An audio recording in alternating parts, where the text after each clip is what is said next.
రోమిలికి రాసిన పత్రిక,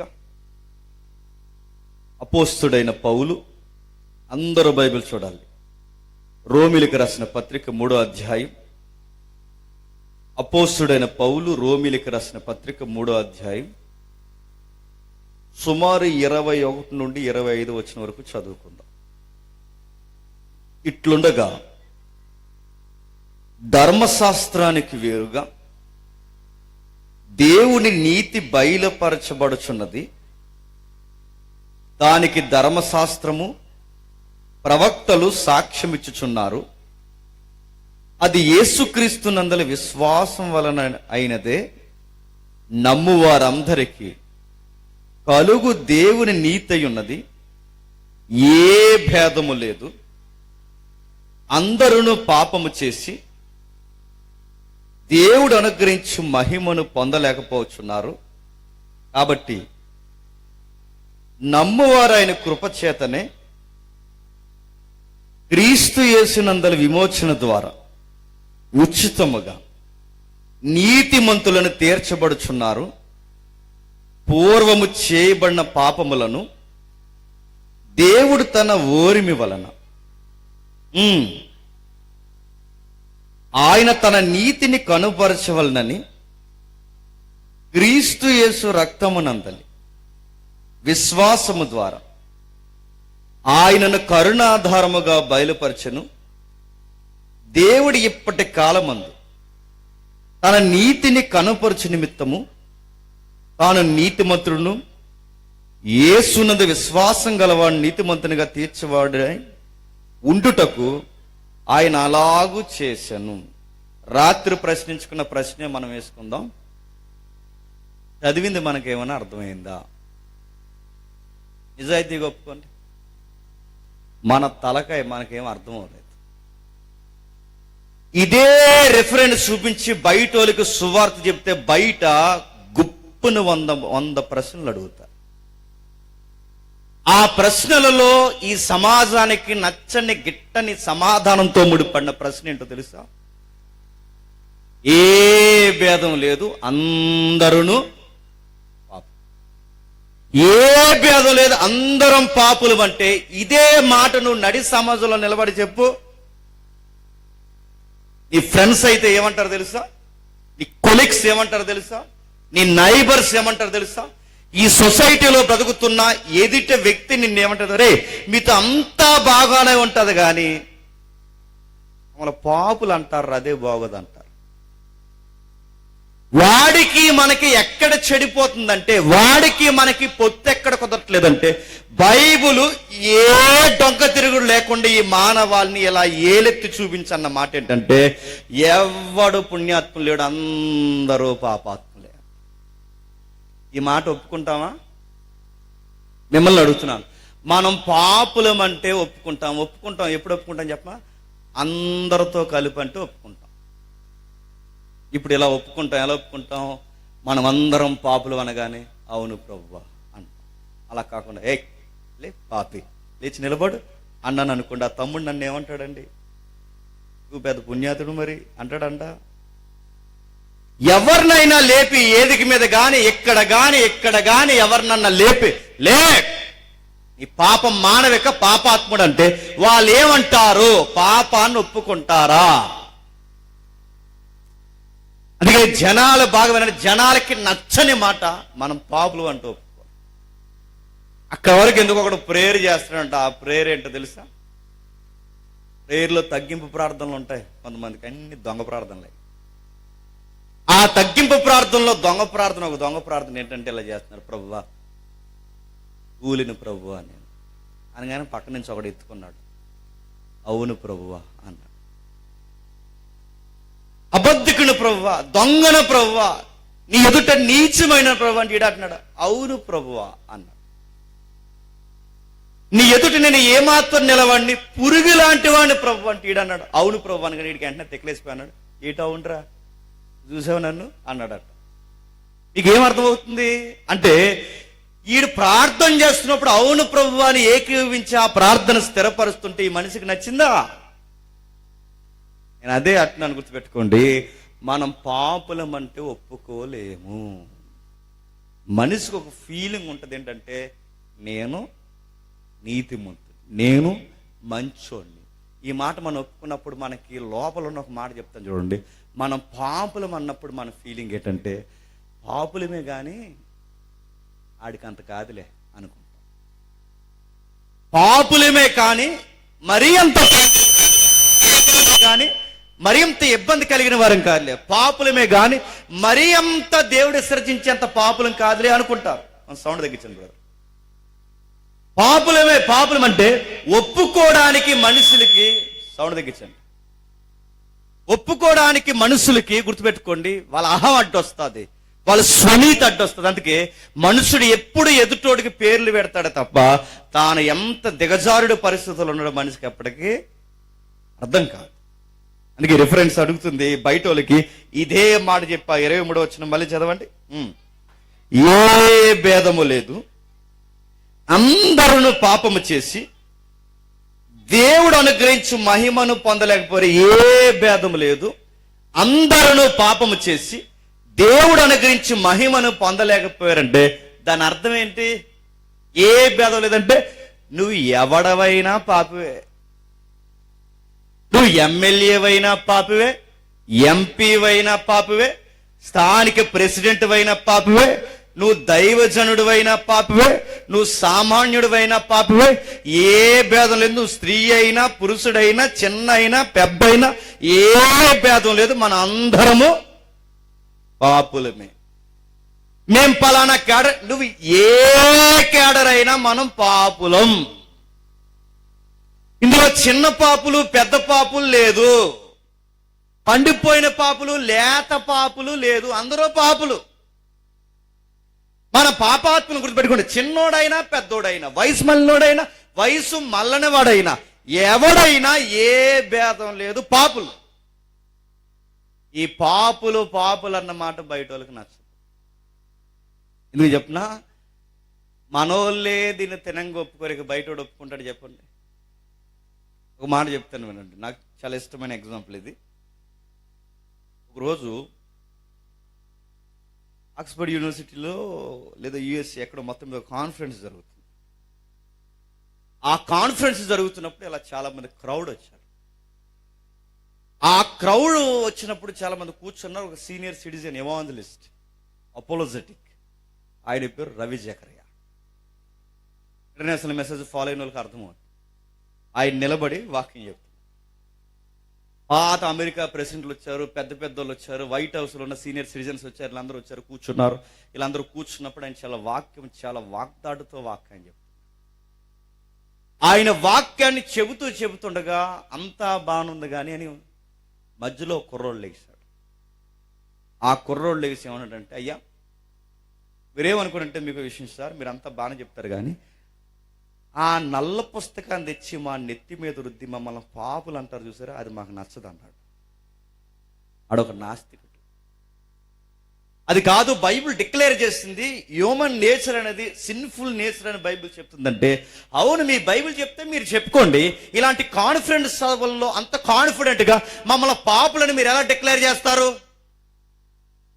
మీకు నచ్చితే మీరు చెప్పుకోండి కానీ ఈ నల్ల పుస్తకంలో ఉన్న మాటలు తెప్పి మా నెత్తి మీద రుద్ది మమ్మల్ని పాపాత్ములు అనకండి అంటే ఎందుకు నేను నచ్చట్లేదంటే, సొసైటీ అంత పాపులు అంటే మేము ఒప్పుకోమన్నాడు. అప్పుడు రవి జకరియా గారు ఒక మాట అన్నారు. అంటే నువ్వు సొసైటీ మంచిదంటావు అన్నాడు ఆ అబ్బాయిని. అవునన్నాడు ఆ అబ్బాయి.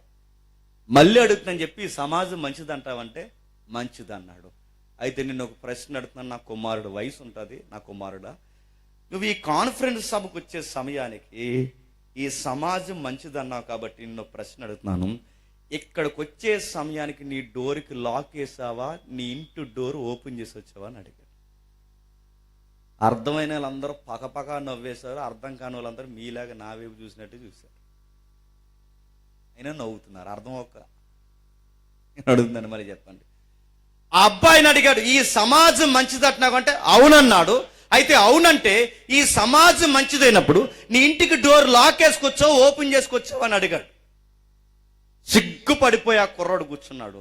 ఆ క్వశ్చన్ ఎవరిలో అడగలేకపోయాడు. ఎందుకు చెప్తున్నా, ఈ సమాజం మంచిదైతే నీ డోర్కి ఏమేయకూడదు చెప్పు, లాక్ వేయకూడదు. నువ్వు లాకేసుకొచ్చావంటే ఈ సమాజం, నువ్వు వెనకేసుకొస్తున్న సమాజం మీద నీకే నమ్మకం లేదు. నువ్వు ఈ సమాజం మంచిది ఓపెన్ చేసిరా, సోఫా సెట్ ఉండదు, ఫ్రిడ్జ్ లో సోడా బుడ్డ ఉండదు, చివరికి చెప్తున్నారు ఇంటీరియర్ సిల్లి గొప్ప ఉండదు. ఈ సమాజం ఏది మంచిది అంటున్నావో ఈ సమాజానికి మోరల్స్ లేవు, ఎథిక్స్ లేవు. ఈ ఎథిక్స్ లేని గనకే ఈ సమాజాన్ని బైబిల్ ఏమందంటే పాపులు అని. దాన్నే బైబిల్ పాపులు అని. అందుకే చూడండి, రోడ్డు మీద 10 రూపాయలు కనబడితే తీయని వాడెవడు, అబద్ధం ఆడకుండా 10 రూపాయలు సంపాదించేవాడెవడు, ఎదుటి వాడిని చూసి అసూయ పడని వాడెవడు, అబద్ధాలు ఆడకుండా బ్రతికేవాడెవడు, చీకటి బతుకులు లేకుండా జీవించేవాడెవడు. ఏదో ఒక సెక్టార్లో ఏదో ఒక కోణంలో మనిషి చెప్పండి పాపం, ఆ పాపం స్వభావం మనలో ఉంది, ఆ పాప ప్రీతి మనలో కొనసాగుతుంది, ఈ దరిద్రత అంతా కొనసాగుతుంది. ఇది ఎలా వచ్చిందంటే నేను మళ్ళీ చెప్తున్నాను, ఈ వచనాల యొక్క తీవ్రత మనకు అర్థమైతే గానీ అది మనకి తెలియదు. ఏ భేదము లేదు చెప్పండి. అందరూ పాపము చేసి దేవుడు అనుగ్రహించు మహిమను పొందలేకపోయి. ఇప్పుడు ప్రశ్న అడుగుతాను, చెప్పండి పాపం అంటే చెప్పండి, చెప్పండి పాపం అంటే గడ్డి చెప్పండి, బాగా చెప్తున్నారు చెప్పండి. పాపం అంటే ఇంకా గడ్డి చెప్పండి, మీ బొంద.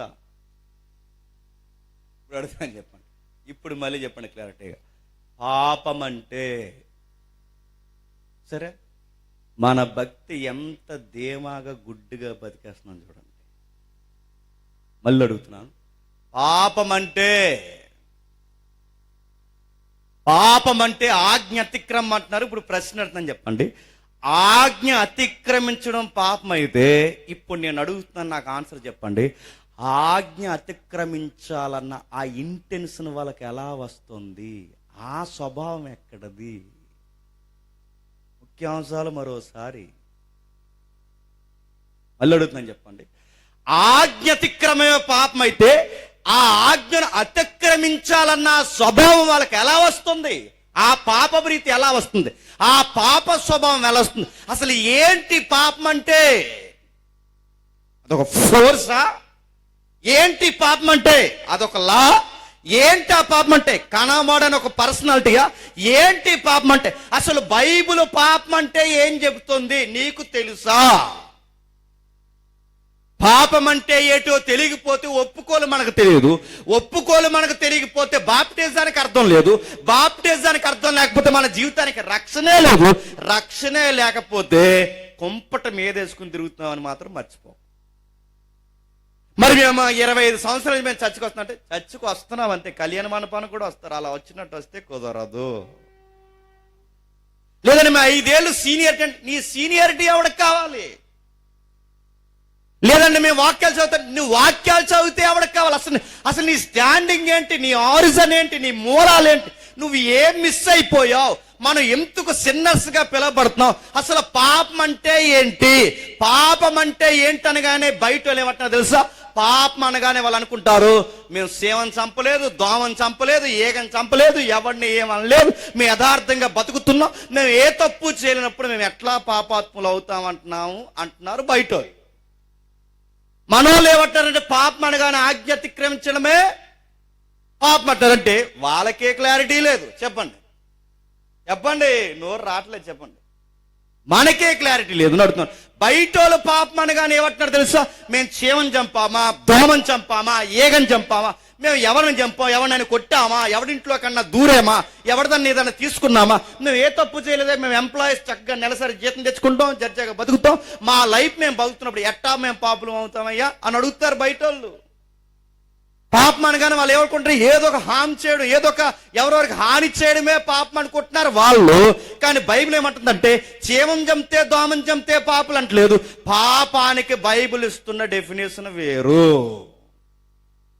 పాపానికి బైబిల్ ఇస్తున్న అర్థం వేరు. పాపం అంటే ఏంటి, పాప స్వభావం అంటే ఏంటి, అసలు ఆజ్ఞ అతిక్రమించాలన్నా ఆ పాప ప్రీతి ఎలా వస్తుంది? ఏదో మానవ చరిత్ర వెనకాల ఏదో జరిగింది, ఆ హిస్టరీ మనకు తెలియాలి. ఇది తెలియకుండా నేను అడుగుతున్నా, ఇది తెలియకుండా నువ్వు ఎన్ని సంవత్సరాలు చర్చకు వచ్చినా ఉపయోగం లేదు.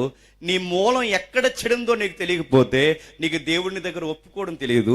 మనకి ఇది తెలియకపోతే ఒక సేవకుడిగా నేను సేవ ఎందుకు చేస్తున్నాను నాకే తెలియదు. ఇప్పుడు ఇంకా ఇబ్బంది పెట్టకుండా నేను డైరెక్ట్ మీకు చెప్తాను. పాపం అన్న దానికి పౌలు గారు వాడిన పదం చిన్న పదం కాదు. తెలుగులో మనకి పాపం అని చదివేస్తున్నాం, కానీ ఎవరైనా చదువుకున్న వాళ్ళు కాస్త మీకు లాంగ్వేజ్ మీద అవగాహన ఉంటే మీకు అర్థమైపోయిన కొంచెం అర్థమయ్యేది చూడండి, మీకు అర్థమయ్యేలా నేను చెప్తాను. క్రొత్త నిబంధన ఏ భాషలో రాయబడింది చెప్పండి. మాకెందుకు వచ్చింది త్వరగా వదిలే మేము పోతామన్నట్టు చూడకండి. చెప్పండి, పాత నిబంధన ఏ భాషలో? పాత నిబంధన ఎబ్రీ, క్రొత్త నిబంధన గ్రీకు. ఇప్పుడు ప్రశ్న, గ్రీకులు ఎందుకు రాయబడింది? వీడెవడు ఎలా ఉన్నాడు అనుకోకండి, మన బైబిలే, మన సంఘ చరిత్రే, మన చరిత్రే. గ్రీకులు ఎందుకు రాయబడిందంటే గ్రీకులో రాయించడం దేవుని చిత్తం. ఎలా దేవుని చిత్తం అంటే ద గ్రేట్ కింగ్ ఒకరు పరిపాలించాడు ప్రపంచం. ద గ్రేట్ అన్నారు, ద గ్రేట్ అన్నారు, ద గ్రేట్ అలెగ్జాండర్. ఎవరు? The great Alexander. అలెగ్జాండర్ ప్రపంచాన్ని జయించాడు. గ్రీకుల వీరుడు. ఎప్పుడు వచ్చాడు? మలాకి గ్రంథం చదువుకుంటాంగా, మలాకి గ్రంథం. ఆ మలాకి గ్రంథం చదువుతున్న టైంలో మలాకీకి మత్తయికి మధ్యలో సైలెంట్ ఇయర్స్ ఉంటాయి, 400 ఇయర్స్. ఆ 400 సంవత్సరాల నిశ్శబ్ద కాలంలో ఊపందుకున్న సామ్రాజ్యమే గ్రీకు మహాసామ్రాజ్యం. ఆ గ్రీకు మహాసామ్రాజ్యం ఊపందుకున్నప్పుడు పట్టిందల్లా జయించాడు. ఈ దేశాన్ని చూస్తే ఈ దేశాన్ని జయించాడు, ఈ దేశాన్ని చూస్తే ఈ దేశాన్ని జయించాడు. ఎక్కడ ఏ దేశాన్ని చూసినా అన్ని దేశాలు జయించాడు. మొత్తం ప్రపంచ దేశాన్ని, ఈవెన్ మన ఇండియా పరిసర ప్రాంతాలు, అప్పుడు ఆఫ్ఘనిస్తాన్ కలిసి ఉండేది, మన పాకిస్తాన్ భూభాగాలన్నీ కలిసి ఉండేవి. ఈ ప్రాంతాల సింధు మైనర్ ప్రాంతం వరకు జయించాడు. అతను జయించి విజయం అలవాటైపోయి ఏమన్నాడు తెలుసా? ఆ మెడిటేరియన్ సీ, మధ్యధరా సముద్రం, అదే యోనా గారు వాడకి పారిపోతాడుగా, ఆ సముద్రం దగ్గర నిలబడి ఏమంటాడంటే, ఓ సముద్రమా సముద్రమా సముద్రమా, నువ్వు సముద్రం అయిపోయావు కాబట్టి నిన్ను వదిలేశాను, కానీ నువ్వు కూడా ఆరిన నేలవైతే నిన్ను కూడా నేను జయించి పడద్దని అన్నాడు. అంత విజేత. అలాంటి ఆయనకు ఒక పిచ్చి ఉంది. ఆ పిచ్చి ఏంటంటే, వీళ్ళ గురువులు ఉన్నారు. ఆ గురువులు ఎవరంటే అరిస్టాటిల్ కానీ, సోక్రటిస్ కానీ, ప్లేటో కానీ, తర్వాత వాళ్ళు కానీ, ఈ గురువులందరికీ ఒక విజన్ ఉంది. ఏంటంటే ఈ సమాజానికి గ్రీకు తత్వం నేర్పించాలి. ఆ గ్రీకు తత్వం పేరే హెలినిజం అంటారు. మీకు అర్థమైపోయినా అర్థమైనది చూడండి. హెలినిజం అంటే ఇప్పుడు మనం లెక్కలు చేస్తాంగా, లెక్కలో తెలుసుగా, లెక్కలు చేస్తున్నాగా, A=B=, అంటున్నాగా. ఈ లెక్కలు ఎలా వచ్చినాయి అంటే వాళ్ళే తెచ్చారు. ప్రపంచాన్ని అలెగ్జాండర్ జయించిన తర్వాత లెక్కలు తీసుకొచ్చారు, గణితాన్ని తీసుకొచ్చారు, సైన్స్ని తీసుకొచ్చారు. ఆ రోజుల్లోనే అణువుల కోసం మాట్లాడారు, ఆ రోజుల్లోనే శాస్త్రాల కోసం, ఆ రోజుల్లోనే సంఖ్యాశాస్త్రం, 1-2 కాదు, ఎన్నో మాట్లాడారు. ఆ మాట్లాడిన వాళ్ళకి గుర్తుపెట్టుకోండి, వాళ్ళ జ్ఞానం ప్రపంచాన్ని నేర్పించడానికి వాళ్ళ ప్రాక్టీస్లో ఒక ప్రాక్టీస్ ఏం తీసుకొచ్చారంటే వాళ్ళ భాషను నేర్పించారు. వాళ్ళ అధికారిక భాషే చెప్పండి గ్రీకు. అందుకే చూడండి, మన ఇండియాలో పాటించే మెజారిటీ పద్ధతులన్నీ ఎక్కడే చెప్పినా గ్రీకులయే. నేను సీరియస్గా చెప్తున్నాను. మనం ఎవరైనా చనిపోతే 10వ రోజు, 9వ రోజు, 10వ రోజు దినం పెడతాం కదా, ఎక్కడది? గ్రీకులదే.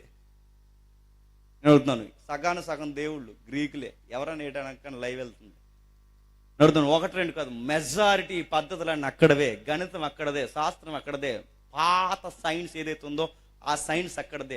అక్కడ వరకు ఎందుకు, వాస్తుశాస్త్రం వాళ్ళదే, అన్నీ మొత్తం అన్ని వాళ్ళవే. అలాంటి వాళ్ళు ఈ ప్రపంచానికి గ్రీకు తత్వాన్ని నేర్పించడానికి వాళ్ళ భాషను ముందెట్టాడు. ఆ భాష గ్రీక్ అయితే ఆ గ్రీకు భాష ప్రపంచానికి ఫేమస్ క్లాసిక్ లాంగ్వేజ్ అయింది. ఆ క్లాసిక్ లాంగ్వేజ్ ఇంటర్నేషనల్ లాంగ్వేజ్ ఉంది. ఈ రోజుల్లో ఇంటర్నేషనల్ లాంగ్వేజ్గా పిలువబడుతుంది. అంటే పిలువబట్టలేదు అధికారికంగా వేరు, కానీ ఇంటర్నేషనల్ లాంగ్వేజ్గా పిలువబడుతున్నది ఏంటి చెప్పండి? ఇంగ్లీష్. అది ఉంటే ప్రపంచంలో ఎక్కడైనా తిరగచ్చు. అలాగే ఆ రోజుల్లో అధికారిక ప్రపంచ భాషగా పిలువబడుతుంది ఏంటంటే గ్రీకు. ఆ గ్రీకును దేవుడు ఎందుకు అనుమతించాడంటే ప్రపంచానికి ఒకేసారి అపోస్తుల సువార్త చెప్పాలంటే ప్రపంచం అంతటికే చెప్పండి ఒక భాష రావాలి. అందుకు దేవుడు అలెగ్జాండర్ లేపి, ఇవన్నీ మా చర్చలో చెప్తాం, వీలైతే మీరు ఫాలో అవ్వండి, ఇదంతా హిస్టరీ ఇప్పుడు చెప్పడానికి కుదరదు. ఆ ప్రపంచానికి దేవుడు సువార్తను అందించడానికి ఈ అలెగ్జాండర్ లేపితే, ఈ అలెగ్జాండర్ పరిపాలించినప్పుడు గ్రీకు భాష అధికారికంగా వెళ్తే, ప్రపంచానికి త్వరగా సువార్త వెళ్ళాలంటే క్రొత్త నిబంధన ఎందులో రాయించాడు చెప్పండి? గ్రీకు భాషలోనే రాయించాడు. ఇప్పుడు మీకు అర్థమైతే ఈ గ్రీకులో పాపమన్న దగ్గర వాడిన పదం ఏంటంటే, జాగ్రత్తగా ఉండాలి, పాపమన్న దగ్గర వాడిన పదం ఏంటంటే, ఇప్పుడు చదవండి ఒకసారి, ఏ భేదము లేదు, అందరూ పాపము చేసి దేవుడు అనుగ్రహించు మహిమను పొందలేకపోయారు. ఇప్పుడు బాగండి, ఏ భేదం లేదు, అందరూ పాపులు. పాపం అన్న దగ్గర వాడిన పదం ఏంటంటే అమర్ష్య అంటాడు గ్రీకులో. ఏంటంట? అమర్ష్య. మరొక సౌండ్ ఉంది, అమర్త్య అంటారంటే, అమర్త్య అన్న అమర్ష్య అన్న దానికి ఒక మీనింగ్ ఉంది. ఏంటి అమర్ష్య అంటే? పాపం అనగానే గుర్తుపెట్టుకోండి, పాపం అనగానే సింపుల్గా మనం పాపం అని చదివేస్తున్నాం, కానీ గ్రీకులు అక్కడ వాడిన పదం ఏంటంటే అమర్ష్య. అమర్ష్య అన్న దానికి వాడిన పదం మిస్సింగ్ ద మార్క్ అన్నాడు.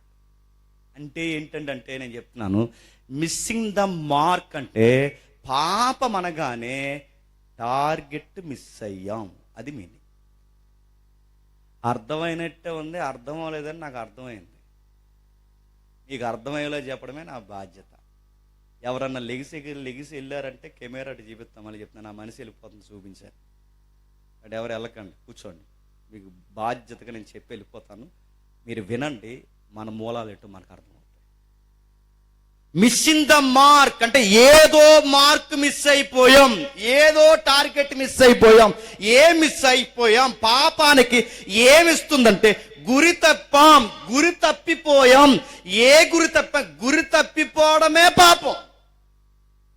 లోకం పాపం అనగా ఏమంటుందంటే, చీమని చంపలేదు, దోమని చంపలేదు, ఎవడనే కొట్టలేదు, ఏది ఈ డెఫినేషన్ చెప్తున్నారు, కానీ బైబిల్ చెప్తున్న డెఫినేషన్ ఏంటంటే టార్గెట్ మిస్ అయ్యాం, మిస్సింగ్ ద మార్క్. ఏదో గురి తప్పాం. ఏదో గురి తప్పామంటే ఏదో ఉంది, అది ఏది? ఏంటది? ఏం మిస్ అయిపోయాం?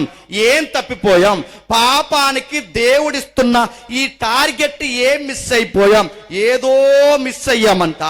ఏం మిస్ అయ్యాం? ఎక్కడ మిస్ అయ్యామంటే, మనల్ని కనిన ఇద్దరు తలకాయలు ఉన్నాయి. ఎవరు చెప్పండి? మనల్ని అందరిని కనిన తలకాయలు రెండు, ఆదాము హవ్వ. అక్కడ మిస్ అయిపోయాం. జాగ్రత్తగా వినాలి. ఏం మిస్ అయిపోయాం? టార్గెట్ మిస్ అయిపోయాం. ఏం మిస్ అయిపోయాం? ఇమేజ్ మిస్ అయిపోయాం. ఏం మిస్ అయిపోయాం? ఏదో మసకబారిన పరిస్థితుల్లోకి వచ్చాం. ఏది కోల్పోయాం? అక్కడ మిస్ అయిపోయాం. ఏం మిస్ అయ్యాం? ఇంకా మీకు బాగా అర్థం కావాలంటే ఒక్కసారి అర్థం చేసుకోవడానికి ఈ పదానికి సహాయపు పదంగా, అంటే సహాయపు పదంగా మరొక పదాన్ని చూద్దాం. ఒక్కసారి యోహాను సువార్త తీయండి. యోహాను సువార్త నేను మళ్ళీ చెప్తున్నాను, ఈ సభలో మీకు అత్యధికంగా కేంద్ర స్థాయిలో కనిపించేది ఏంటంటే వాక్యము. మన సభల్లో లేనిది ఏంటంటే గుర్తుపెట్టుకోండి, ఈ అడావిడి తక్కువ, వాక్యము ఎక్కువ. ఇప్పుడు మెజారిటీ సభల్లో ఉన్న బాధాకరమైన సంగతి ఏంటంటే, ఈ ఆరాధనలకి సాక్ష్యాలకే టైం సరిపోతుంది తప్ప వాక్యాలకి చెప్పండి సమయం లేదు. ఆరాధన తప్పట్లేదు, కానీ ఆరాధన చేయాలి. ఆరాధన కన్నా వాక్యం ఎక్కువ ఉండాలి. చదువుదాం ఒకసారి యోహాను సువార్త 13వ అధ్యాయం. యోహాను సువార్త 13వ అధ్యాయం 8వ వచనం. యోహాను సువార్త 13వ అధ్యాయం 8వ వచనం. పేతురు, నీవు ఎన్నడును నా పాదములు కడగరాదని ఆయనతో అనెను. అందుకు యేసు, నేను నిన్ను కడగని ఎడల నాతో నీకు పాలు లేదండి. ఇప్పుడు చెప్పండి, పాలు లేదు. సందర్భం ఏంటంటే, ప్రభు అయిన యేసుక్రీస్తు వారు శిష్యుల పాదాలకు అడుగుతున్నాడు. తెలుసుగా, ఆయన వెళ్ళిపోతున్న రోజులు దగ్గరైపోయి, ఇక నేడో రేపు ఆయన సిలువేస్తారు. ఆ విషయం ప్రభు అయిన యేసుక్రీస్తు వారికి తెలుసు. ఆ సంగతి తెలిసినప్పుడు శిష్యులకు ఒక పద్ధతి నేర్పిస్తున్నాడు, ప్రేమను. ఆ ప్రేమను ఏంటంటే, మనలో ఎవడు గొప్పవాడు కాదు, మనం అందరం సమానం. మీరందరు నన్ను గురువు దైవమైన అని మీరు అంటున్నా, నేను కూడా మీ పాదాలు కడుగుతున్నా అంటే మీరు కూడా సహోదరుల పాదాలు కడగాలని ఇంత నైతికతతో ముడిపడిన ఒక తగ్గింపుతో కూడిన ఒక పద్ధతి శిష్యులకు నేర్పిస్తుంటే, అందులో మనలాగా కంగారు మనిషి ఉన్నాడు. ఆ కంగారు మనిషి ఎవరు చెప్పండి? పేతురు గారు. ఆయన ఏమన్నాడంటే, ఈ కంగారు మనిషి, అయ్యయ్యో మీరు మమ్మల్ని కడగడం, మా గురువులు మీరు మమ్మల్ని కడగడం ఏంటి, నా పాదాలు మీరు పట్టుకోవడం ఏంటంటే, అప్పుడు ప్రభు ఏమన్నాడంటే, అక్కడ జాతి ఆ పదం మనకు అవసరం. అప్పుడు ప్రభు ఏమన్నాడంటే, నేను నీ పాదాలు కడగకపోతే నాతో నీకు పాలు పంపులు లేవనగానే అప్పుడు పేతురు ఏమన్నాడంటే, అయితే స్నానం చేయించే అన్నాడు. అక్కడ పదం చేత చూడండి, నువ్వు నాతో పాలు పంపులు అన్న దగ్గర వాడిన పదం ఏంటో తెలుసా? మెరోస్ అంట. ఇందాక ఏదో పదం మాట్లాడడం రోమపత్రికలు ఏంటి? అమర్ష్య. ఏంటది? అమర్ష్య. ఇందాక అమర్ష్య, ఇప్పుడు మెరోస్. ఇప్పుడు చూడండి, అమర్ష్య అంటే అమర్త్య అంటే టార్గెట్ మిస్ అయ్యాం. ఇక్కడ ఈ పదాన్ని మెరోస్ అంటే పాలు పంపులు కోల్పోయాం. ఇప్పుడు రెండు కలపండి. టార్గెట్ మిస్ అయిపోయాం అంటే గుర్తింపు కోల్పోయాం, గుర్తింపుని గురి చూడలేకపోయాం, గుర్తింపు కోల్పోయాం. రెండోది పాలు పంపులు మిస్ అయిపోయాం. రెండు కలపండి. గుర్తింపు పోయింది, పాలు పంపులు పోయింది.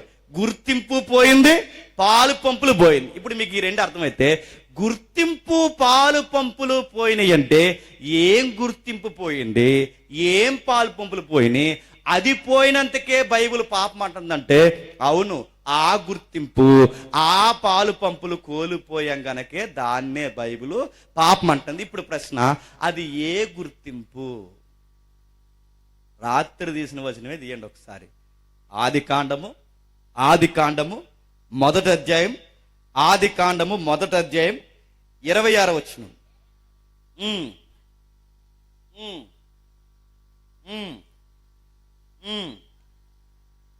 వారు సముద్రపు చేపలను, ఆకాశ పక్షులను, పశువులను, సమస్త భూమిని.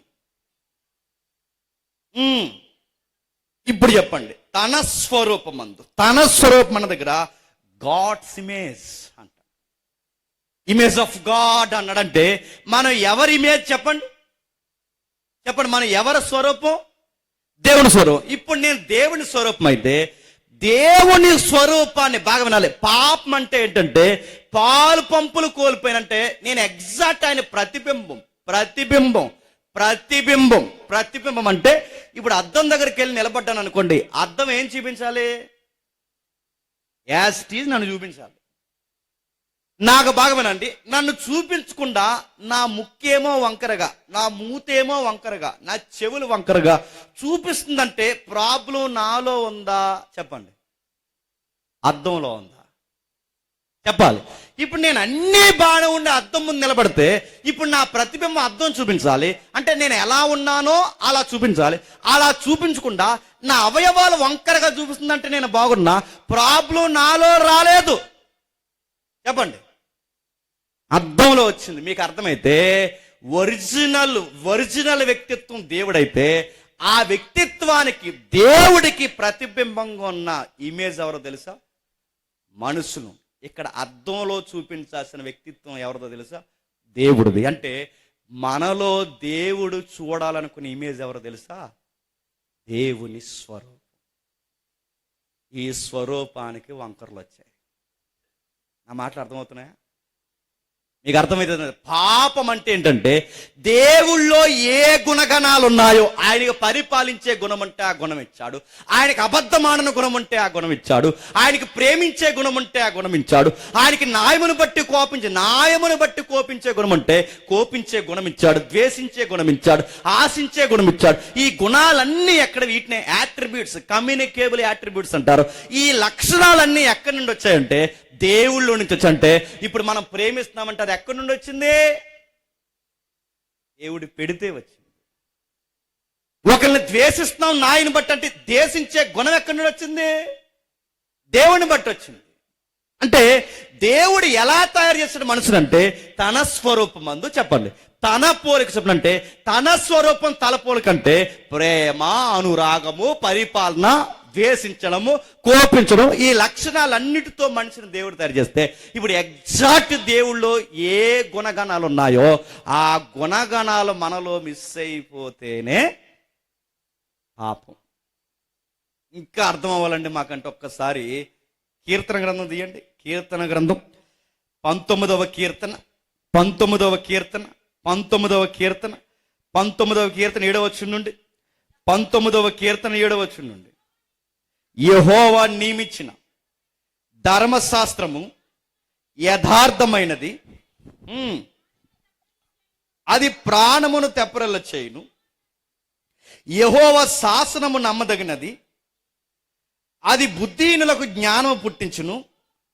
యెహోవా ఉపదేశము నిర్దోషమైనది, అది హృదయమును సంతోషపరచును. యెహోవా ఏర్పరిచిన ధర్మం నిర్మలమైనది, అది కన్నులకు వెలిగిచ్చును. యెహోవా యందలి భయము పవిత్రమైనది, అది నిత్యము నిలిచును. యెహోవా న్యాయ విధులు సత్యమైనవి, అవి కేవలం ఇప్పుడు చెప్పండి, ఈ వాక్యాలు ఏం చెప్తున్నాయంటే దేవుని వ్యక్తిత్వాన్ని చూపిస్తుంది. ఇప్పుడు జాగ్రత్త వినండి. యెహోవా యథార్థమైన వాడంటే మరి యథార్థత లేని వాళ్ళు ఎవరు? మనము కాదా? అంటే ఈ బైబిల్ ఏం ఎక్స్పోజ్ చేస్తుంది? దేవుడు న్యాయవంతు అంటే న్యాయం లేనివారు ఎవరు? మనము. దేవుడు పవిత్రమైన వాడంటే మరి పవిత్రత లేని వారెవరు? మనం. అంటే ఈ గుణగణాలతో దేవుడు, ఏ గుణగణాలు? పవిత్రతతో, న్యాయముతో, ప్రేమతో, సత్యముతో, నిర్దోషత్వంతో, నమ్మకత్వంతో, ఇన్ని గుణగణాలతో దేవుడు ధర్మశాస్త్రంలో గుణగణాలన్నీ మనిషికి పెట్టి వాడికి ఒక కాన్షియస్ మనస్సాక్షిని పెట్టి వాడిని సృష్టిస్తే మనిషి ఏం కోల్పోయాడు చెప్పనా? ఆ గుర్తింపుని చెప్పండి కోల్పోయాడు. ఇప్పుడు చెప్పండి, పాపం అంటే చీమని చంపావా? పాపం అంటే దోమని చంపావా? పాపం అంటే ఎదురు దగ్గర 10 రూపాయలు లాక్కున్నావా? ఇవి కాదు. పాపం అంటే ఏంటి తెలుసా? పాపం అంటే దేవుళ్ళో లేని ఏ గుణం మనలో కనబడినా చెప్పండి, అది పాపం. ఇప్పుడు నేను అడుగుతున్నాను, దేవుడు అబద్ధం ఆడతాడా? చెప్పండి, ఆడు. కానీ మనం ఏం చేస్తున్నాం చెప్పండి? అబద్ధాలు ఆడతాం. అంటే ఆయనలో లేనిది మనలోకి వస్తుంది అంటే చెప్పండి, అది పాపం. దేవుడు ఎవరి దగ్గర అన్యాయంగా ఏదన్నా లాగుతాడా? అని ఆయన స్వరూపంలో, ఆయన ఇమేజ్లో చేయబడిన మనం ఎదుటోళ్ళది అన్యాయంగా లాక్కుంటున్నామంటే దీన్ని ఏమంటారు? ఇప్పుడు చెప్పండి. ఇలా కొలుసుకుంటూ పోతే పాపం అంటే ఏంటంటే ఆయనలో లేనిది ఏది మనలో ఉన్నా చెప్పండి, అది పాపం. ఆయన అబద్ధాలు ఆడడం, మనం అబద్ధాలు ఆడతాం. ఆయన దొంగతనం చేయడు, మనం దొంగతనం చేస్తాం. ఆయన వ్యభిచారం చేయడు, మనం వ్యభిచారంలో కూరుకుంటాం. ఆయన ఎదుటోడు దాసించడు, మనం ఆశిస్తాం. ఎదుటోడు దొంగిలించడం, మనం దొంగిలిస్తాం. అంటే ఆయనలో లేని దుర్గుణాలన్నీ అందరిలో ఉన్నాయో లేదు చెప్పండి? ఉన్నాయి. ఇప్పుడు ప్రశ్న, అవి ఎలా వచ్చాయి? ఆ తలకాయలు 2 తెచ్చాయి. ఎవరు చెప్పండి? అది దేవుని ఇమేజ్గా చేయబడింది, దేవుని యొక్క ప్రతిబింబాలుగా చేయబడింది. ఆదిలో ఆదాము అక్కడి నుండి వచ్చాయి. అంటే ఎలా వస్తాయి ఏంటంటే బైబిల్ పోల్చింది ఏమని తెలుసా?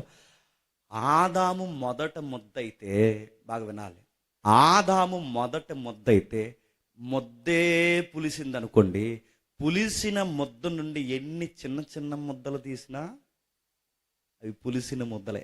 నీకు అర్థమైందా?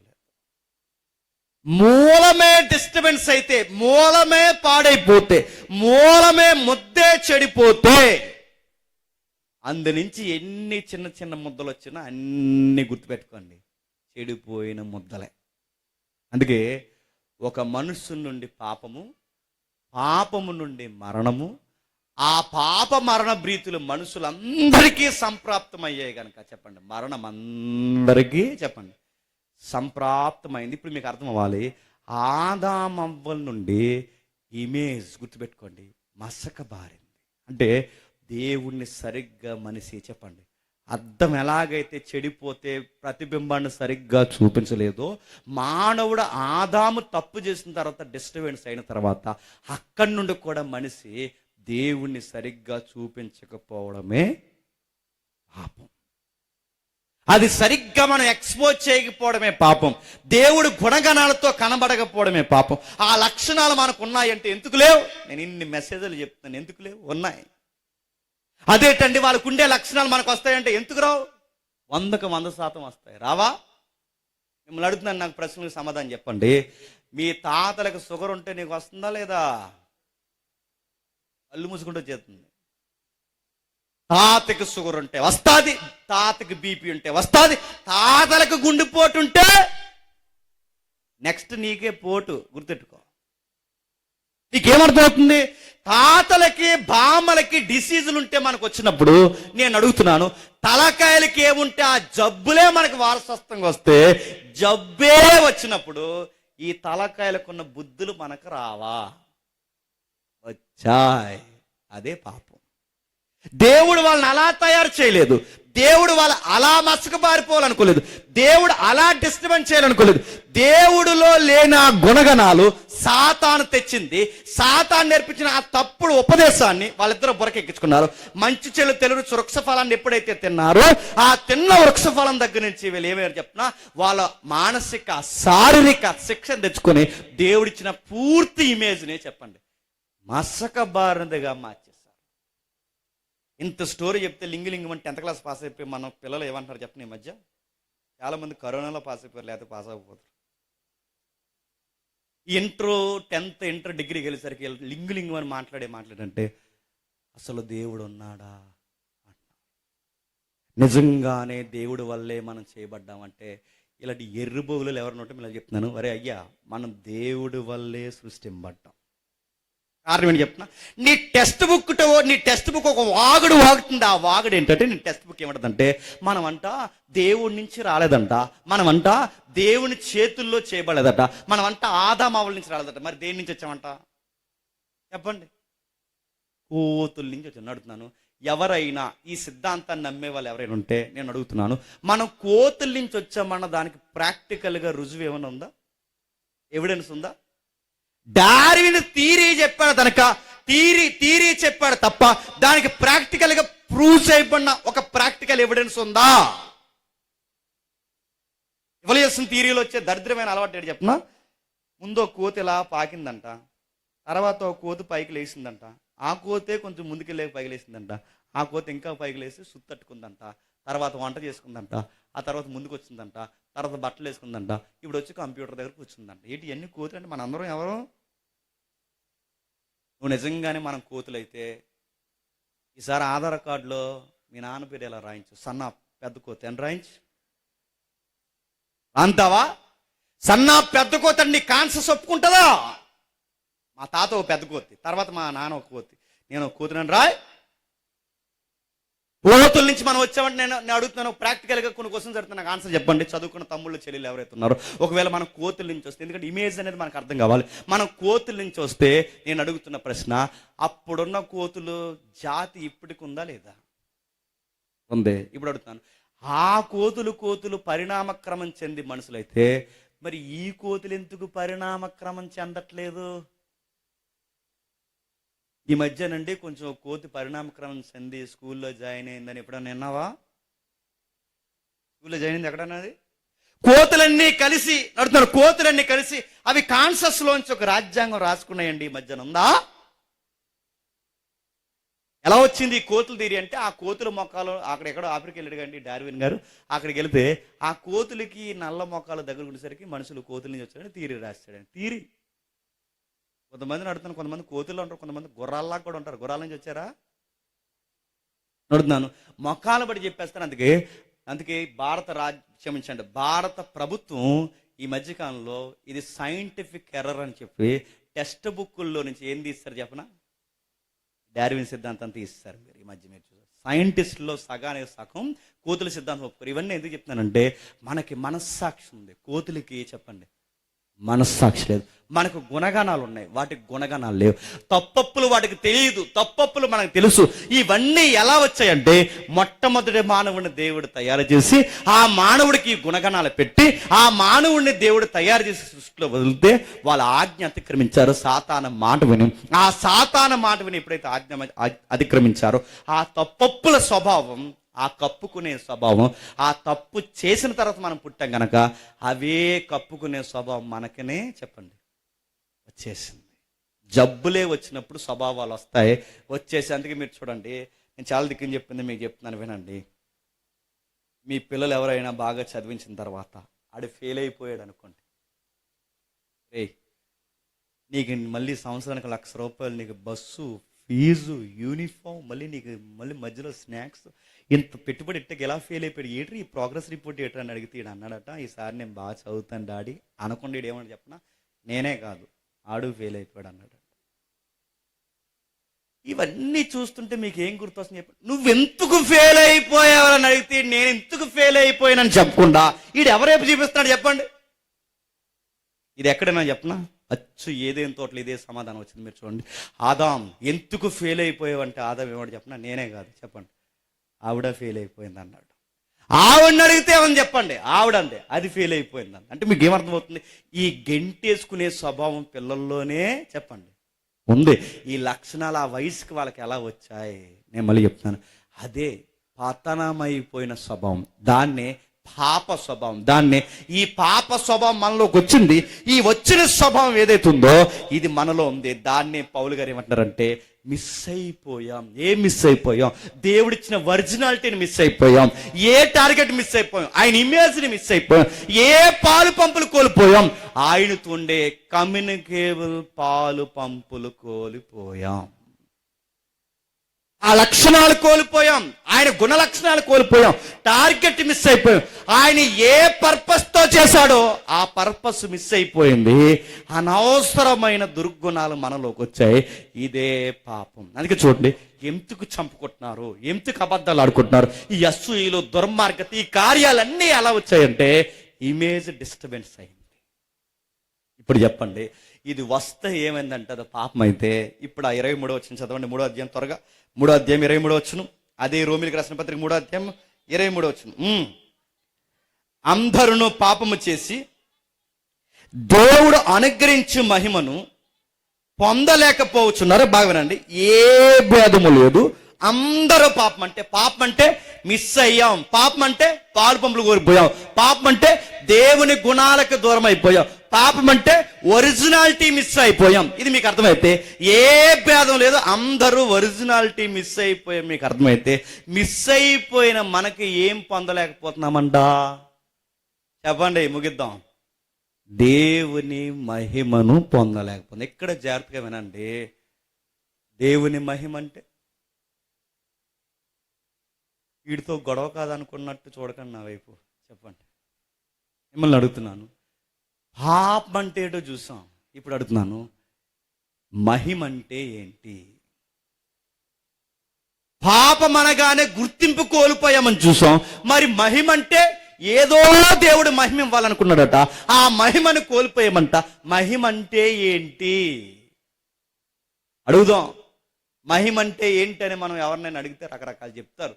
నేను ఎలాగ అడిగాను, మహిమ అంటే ఏంటంటే మన మీద ఒక వెలుగు ఉండేదట, ఆ వెలిగిపోయిందంట. అంటే ఎలా అంటే, చిన్నప్పుడు బ్లాక్ అండ్ వైట్ దేవుడు సినిమాలు చూసేవాళ్ళం. చిన్నప్పుడు దేవుడి సినిమాలు గుర్తుందా? దేవుడి సినిమాలు చూసినప్పుడు దేవుడు వచ్చిన వెంటనే దేవుడు వెనకాల ఒక లైట్ తిరుగుతుంది, ఇలా గిర్రమని లైట్ గుర్తుందా? ఇలా లైట్ అంటే దేవుడు వచ్చిన కానీ డింగ్ అని ఒక వెనకాల లైట్ వేస్తాడు అనమాట సినిమాలో. అది మహిమ అనుకుంటున్నాం. మహిమ అంటే లైట్ వేయడం కాదు. మహిమ అంటే అడుగుతున్నాను, వెలుగు కాదు. మహిమ అంటే ఏంటి? మహిమ అంటే అన్నారు గ్లోరీ అని, మాది అల్లు. మరి మహిమ అంటే గ్లోరీ అడుగుతున్నా. ఏంటి మహిమ అంటే ఏంటి? బైబిల్ని అడుగుదాం ఒక్కసారి రండి. మహిమ అంటే ఏంటో చూద్దాం ఒకసారి. కొరింథీయులకు రాసిన మొదటి పత్రిక 15వ అధ్యాయం. కొరింథీయులకు రాసిన మొదటి పత్రిక 15వ అధ్యాయం. చాలా జాగ్రత్తగా వినాలి. మనకి బైబిల్ పట్ల అవగాహన ఉంటే మనం దేవునితో ఏ విధంగా పెనుగులాడాలో మనకు అర్థమవుతుంది. ఈ వాక్యం మీకు అర్థమైతే కోల్పోయిన మహిమను మళ్ళీ మనం పొందుకుంటాం. చూద్దాం, కొరింథీయులకు రాసిన మొదటి పత్రిక 15వ అధ్యాయం 45వ వచనం. ఇందు విషయమై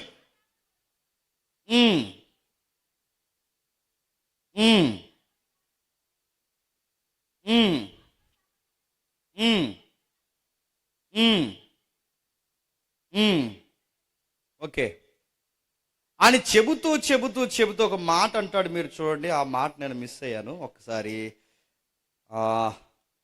సూర్యుని మహిమ వేరు, చంద్రుని మహిమ వేరు అని ఉంటుంది. చూడండి, వచనం చెప్పండి.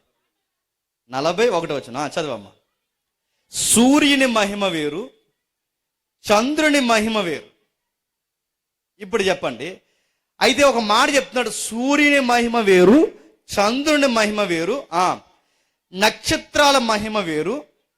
మహిమను బట్టి ఒక నక్షత్రానికి మరొక నక్షత్రానికి భేదము కలదు. ఇప్పుడు అడుగుతున్నాను, చెప్పండి, జాగ్రత్త చెప్పండి. మీరు తెలిస్తే చెప్పండి, తెలియకపోయినా ఏదో చెప్పండి.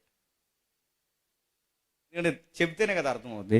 ఇప్పుడు ప్రశ్న, సూర్యుని మహిమ అంటే ఏంటి? చెప్పండి. మిమ్మల్ని ఏదో ఇంటర్నేషనల్ జీకే కోసం ఏం అడగలేదు, చెప్పండి. సూర్యుని మహిమ అంటే ఏంటి? కొన్ని చంద్రుడి మహిమ, నక్షత్రాల మహిమ. ఇప్పుడు అడుగుతున్నాను, సూర్యుడి మహిమ ఏంటి? చెప్పండి. సూర్యుడి మహిమ అడుగుతున్నాను. సూర్యుడి మహిమ అంటే వెలుగు అంటున్నారు, వెలుగు కాదు. చంద్రుడి మహిమ అంటే చంద్రుడి వెలుగు కాదు. నక్షత్రాల మహిమ అంటే నక్షత్రాల వెలుగు కాదు. సూర్యుడి మహిమ అంటే చెప్తున్నా, సూర్యుడు సూర్యుడిలా ఉండడమే మహిమ. చంద్రుడు చంద్రుడిలా ఉండడమే మహిమ. నక్షత్రాలు నక్షత్రంలా ఉండడమే మహిమ. మహిమ అంటే ఏంటి గుర్తుపెట్టుకోండి. ఏ సూర్యుడు ఏ గుణంతో ఉన్నాడో ఆ గుణం కోల్పోకుండా ఉండడమే మహిమ. చంద్రుడు తన గుణాలు కోల్పోకుండా ఉండడమే మహిమ. నక్షత్రం తన గుణాన్ని కోల్పోకుండా ఉండడమే మహిమ. మీకు అర్థమైతే మనిషికి మహిమ అంటే, ఇప్పుడు బాగానండి, సూర్యుడు సూర్యుడిలా ఉండడం మహిమ, చంద్రుడు చంద్రుడిలా ఉండడం మహిమ, నక్షత్రాలు నక్షత్రాల్లా ఉండడం మహిమ. ఇప్పుడు మనిషికి ఉండే మహిమ ఏంటో తెలుసా? మనిషిని దేవుడు ఎలా సృష్టించాడో ఆ గుణగణాలు కోల్పోకుండా దేవుని గుణాలతో మనిషి ఉండడమే మనిషికి మహిమ. ఆ మహిమ కోల్పోయాం. ఏంటి ఆ మహిమ? ఇంకా అర్థం చేసుకునే ప్రయత్నం చేద్దాం. ఒక్కసారి లూకాసు సువార్త తీయండి. లూకాసు సువార్త 7వ అధ్యాయం. జాగ్రత్త చూడండి. లూకాసు సువార్త 7వ అధ్యాయం. లూకాసు సువార్త 7వ అధ్యాయం 25వ వచనం. లూకాసు సువార్త 7వ అధ్యాయం 25వ వచనం. మరి ఏమి చూడ వెళ్ళితిరి? సన్నపు బట్టలు ధరించుకున్న వాడినా?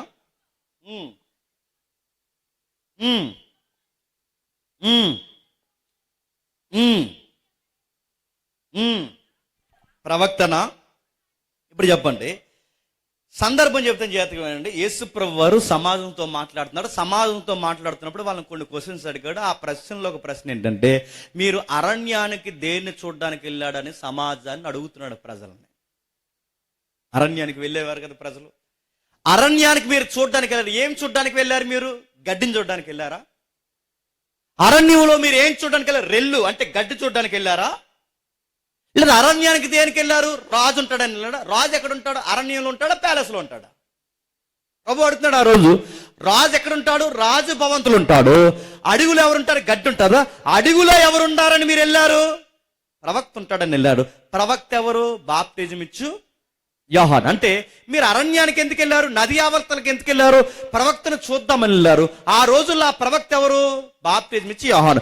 మీరు బాప్తిజం ఇచ్చి యోహాను చూడడానికి వెళ్ళారా? గడ్డిని చూడడానికి వెళ్ళారా? రాజును చూడడానికి వెళ్ళారా? రాజు ఎక్కడుంటాడు? ప్యాలెస్ ఉంటాడు. ఇప్పుడు చెప్పండి, రాజు అంట ఇతను రాజు అని గుర్తించడానికి, ఇతను కింగ్ అని గుర్తించడానికి దేవుడు వాడుతున్న పదం ఏంటంటే సన్నపు నార వస్త్రాలు. ఏంటంట? ఇప్పుడు చెప్పండి, అంటే రాజుకి సామాన్యుడికి వ్యత్యాసం ఎక్కడ తెలుస్తుందండి? చెప్పాలి. రాజుకి సామాన్యుడు, ఇప్పుడు రాజు మనిషే, చెప్పండి, సామాన్యుడు మనిషే, వాడు మనిషే ఈడు మనిషి అయినప్పుడు ఈ ఇద్దరు, ఇతను రాజు ఇతను మనిషి అని ఇద్దరికి వ్యత్యాసం ఎలా తెలుస్తుంది? చెప్పాలి. వేసుకునే బట్టను బట్టి. నీకేమర్థమవుతుంది?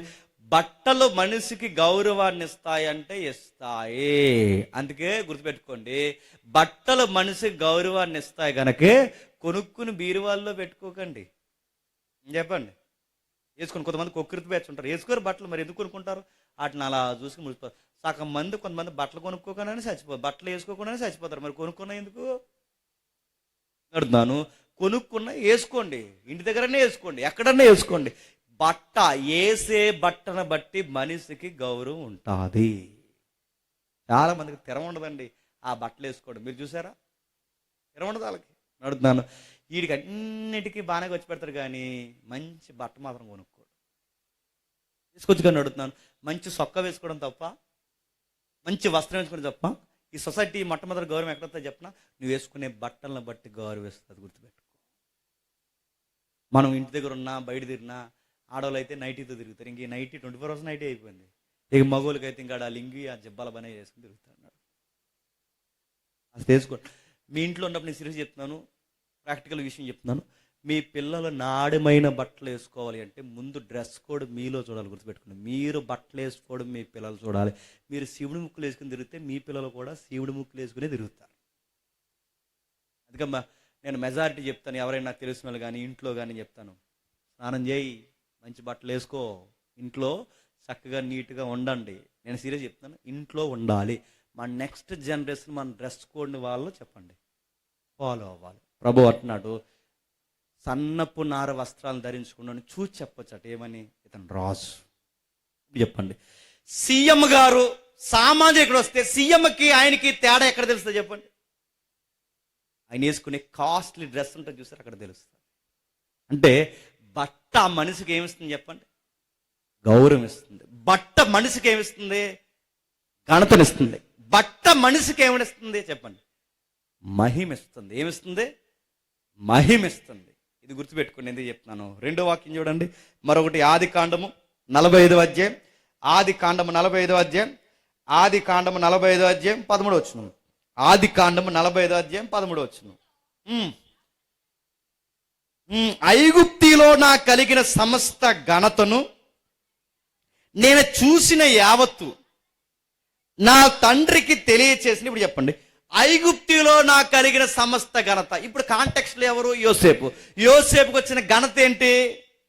నేను ముగిస్తాను చెప్పండి. యోసేపుకి వచ్చిన ఘనత ఏంటి? యోసేపు ఘనత తెలుసా? యోసేపు ఐగుప్తీల అధికారంలో కూర్చోవడమే ఘనత. ఘనత ఈక్వల్ టు మహిమ. అంటే ఒక వ్యక్తికేమో వస్త్రాలు మహిమ, మరో వ్యక్తికేమో చెప్పండి అధికారం మహిమ. అంటే మనిషికి ఇన్ని రకాల మహిమలు ఉంటాయంటే ఉంటాయి. ఒకరికి వస్త్రాల మహిమ, మరొకరికే చెప్పండి అధికారం మహిమ. అందుకే ఆయన అధికారంలో కూర్చోబెట్టి ఆయన చేతికి బంగారం ఉంగరం తొడిగి ఆయనకి కిరీటం పెట్టి రాజదండం ఇచ్చి ఆయనకు ఒక పవర్ ఇస్తే యోసేపుకి ఏమవుతుందో తెలుసా? మహిమ వచ్చింది. అంటే ఆయన అధికారం ఆయనకి ఏం తెచ్చింది చెప్పండి? మహిమని తెచ్చింది. అందుకే చూడండి, ఫామ్లో ఉంటే కలెక్టర్ అధికారులు ఉన్నంతసేపే కలెక్టర్ని గౌరవిస్తారు. ఎమ్మెల్యే గారు 5 సంవత్సరాల అధికారులు ఉంటేనే ఎమ్మెల్యేని గౌరవిస్తారు. అదే పదవి పోతే సైకిల్ మీద వెళ్ళాడు కూడా దిగడు. దిగుతాడా? నడుతున్న ఆఫీసర్ ఉన్నాడు అనుకున్న ఆఫీసర్ ఆయన ఆఫీసర్గా ఉన్నంతసేపే గౌరవిస్తాడు. ఆఫీసర్ పోస్ట్ దిగిపోనే మనండి, కింద ఉన్న మెన్ ఎవరు గౌరవించరు. అంటే అధికారం మనిషికి గౌరవిస్తుంది, అధికారం మనిషికి మహిమనిస్తుంది, అధికారం మనిషికి గ్లోరీగా పనిచేస్తుంది. అర్థమైతే ధన్యత. అంటే ఒకరికేమో వస్త్రాల మహిమ, ఒకరికేమో అధికారం మహిమ. టైం లేదు కనుక రెఫరెన్స్ చెప్తున్నాను. కొంతమందికి ఆస్తులు మహిమ. ఆస్తులు మహిమిస్తాయి ఇవ్వా. కొంతమంది తెల్లారితాలు ఏం చెప్పుకుంటారు చెప్పండి? ఆస్తులు బడా ఎక్కువ ఉంటుంది వాళ్ళకి. ఆస్తులు ఎవరింటికన్నా వెళ్ళామనుకోండి, టీ తాగుతారా కాఫీ తాగుతారా అని చెప్పారు. కొంతమంది ఈ ఆస్తులు బడాయిలు ఏం చేస్తారు చెప్పండి? ఆ గేటు తీసిన వెంటనే మొదలెడతారు. ఏమో నీకు ఇలా ఇలా రండి, అది మందే, ఇది మందే, చెప్పండి ఈ బిట్టు మందే, ఈ బిట్ అంటే ఏంటి? సైటు, ఇది మాదే, అది మాదే, ఇవన్నీ దీనికి ఇదో గొప్ప. అందుకే చూడండి, వచ్చిన వెంటనే మొదలెడతారు అది మాదే, ఇది మాదే. నిన్ను ఎవడాడిగాడు? మేము అడిగావా? వచ్చినప్పుడు ఒక టీ కాఫీ ఇవ్వకుండా ఆస్తులు జీవిస్తున్నారంటే ఇవన్నీ గొప్ప. చాలా క్రితం పెళ్ళిలో మెసేజ్ చెప్తున్నాను. నాకు సిరాకు మెసేజ్లో మెసేజ్, పెళ్ళిళ్ళు మెసేజ్లు. అంటే వినరు వాక్యం, పెళ్ళిళ్ళలో వాక్యం అంటారా? ఒక స్పీకర్కి ఒక జబ్బు ఉంటుంది. నాకుండే జబ్బు ఏంటంటే ఎవరైనా అటు ఇటు తిరిగితే నేను చెప్పలేను, ఎవరైనా సరిగ్గా వినకపోతే చెప్పలేను.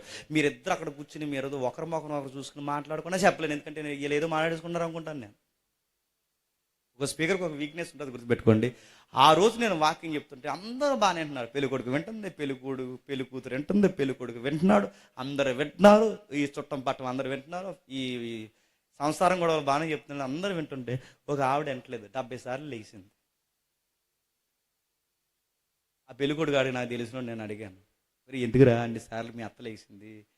తెలిసిన మనిషి ఏమనలేము, అన్నిసార్లు 70 సార్లు లేచింది, ఎందుకు లేచింది అంటే, ఆ మనిషి ఎందుకు లేచింది చెప్పినా ఆడు చెప్తున్నాడు, ఎందుకు మా అత్త లేచిందో చెప్పినా, మా అత్త కొత్త నక్లీస్ కొన్నదరా అన్నాడు. అంటే ఇప్పుడు ఈవిడ గారి నక్లీస్ అందరూ చూడాలని చెప్పండి, అని లేకపోతే 70 సార్లు లేచింది పొల్లమ్మ. మాటలు అర్థమవుతున్నాయి. 70 సార్లు లేచింది తిరిగింది. ఇప్పుడు ఆవిడ గారు వేసుకున్నది అందరూ. ఇప్పుడు చెప్పండి, ఆస్తులు మెటీరియల్ మనిషికి గ్లోరీ తెస్తాయంటే తెస్తాయి, తేవా? ఈ చేతి నిండా వజ్రాలు, ఈ చేతి నిండా వజ్రాలు వేసిన ఇక్కడ అంటే అందరూ మీ అంకే చూస్తారు, నన్ను మర్చిపోతారు, ఇక్కడ వాకింగ్ కూడా కంటారు. వింటారా అని అడుగుతున్నాను. వజ్రాలతో తిరిగితే ఆడివైపే చూస్తారు, బంగారంతో తిరిగితే ఆడివైపే చూస్తారు. బట్టలు వేసుకుంటే బట్టల గౌరవాన్ని ఇస్తాయి, ఆస్తుల గౌరవాన్ని ఇస్తాయి, అధికారం గౌరవిస్తుంది. గౌరవానికి వాడిన పదం బైబిల్లో మహిమ. మహిమ, గ్లోరీ. ఆ మహిమ ఏదైతే ఉందో, ఒకరికి వస్త్రం మహిమ, ఒకరికి అధికారం మహిమ, మరొకరికి వస్తువుల మహిమ, ఒకరికి ఆస్తుల మహిమ. ఇంకా సామెతల గ్రంథం తీయండి, ముగిద్దాం. సామెతల గ్రంథం 20వ అధ్యాయం, సామెతల గ్రంథం 20వ అధ్యాయం, సామెతల గ్రంథం 20వ అధ్యాయం 29వ వచనం. సామెతల గ్రంథం 20వ అధ్యాయం 29వ వచనం. యవనస్తుల బలము వారికి అలంకారం. అలంకారానికి వాడిన పదమే మహిమ. చదవమ్మా. వృద్ధులకు సౌందర్యము, అసలు ఉల్లేఖం, చాలా మేరుపు. ఇప్పుడు చెప్పండి, యవనస్తులకు అలంకారం ఏంటి? వారి బలము. వృద్ధులకు అలంకారం ఏంటి?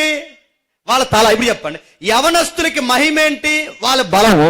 వృద్ధులకు మహిమ ఏంటి? వాళ్ళు మెరిసిపోయిన తల. ఇప్పుడు బాగానండి, యవనస్తుడికి ఎప్పుడు మహిమ వస్తుంది చెప్పను? నువ్వు యవనస్తుల్లా ఉంటేనే మహిమ. సూర్యుడు సూర్యుల్లో ఉండాలి, చంద్రుడు చంద్రుల్లో ఉండాలి, నక్షత్రాలు ఉండాలి. యంగ్ గర్ల్, యంగ్ బాయ్ యంగ్గానే కనిపించాలి. కానీ ఉన్నారా? వీడికి ఇంత పొట్ట వచ్చేసింది, అప్పుడు ఇంత పొట్ట అర్థం, ఇంతంత పొట్టలేసి తిరుగుతుంటే అది మీకు మహిమ? వీడి పెళ్లి చూపులకు వెళ్ళాడట. ఈడి పెళ్లి చూపులకు వెళ్తే ఈయన్నే అడిగారంట, పెళ్లి కొడుకు ఇంకా రాలేదా అని. ఈడు ఏమైపోవాలండి? నేను అర్థం, ఈ పట్ల బేచారంటే మీ అందరికీ చెప్తున్నాను, నువ్వు యవనస్తుడివా లేకపోతే వయసు మళ్ళిపోయిన అంకులవా? నీకు అంత బజ్జేంటి, అంత లూజ్ ఏంటి? ఒక సెక్టార్లో యవనస్తులు ఉంటారు, ఇంత పొట్టలు వేసుకుని ఉంటారు. మరికొంత యవనస్తులు ఉంటారు, అలా ఇలా వంగిపోయి ఉంటారు. నేను గాలిపుగోళ్ళ తిరుగుతుంటారు, ఇలా వంగిపోయి. పోతే బక్కల్లాగా అయిపోతున్నారు, లేదా డ్రమ్ముల్లాగా అయిపోతున్నారు. నడుతున్నాను, ఆ ఫిట్నెస్ అది. నడుతున్నాను, యవనస్తుడికి ఉండే బలం వాడికి మహిమ.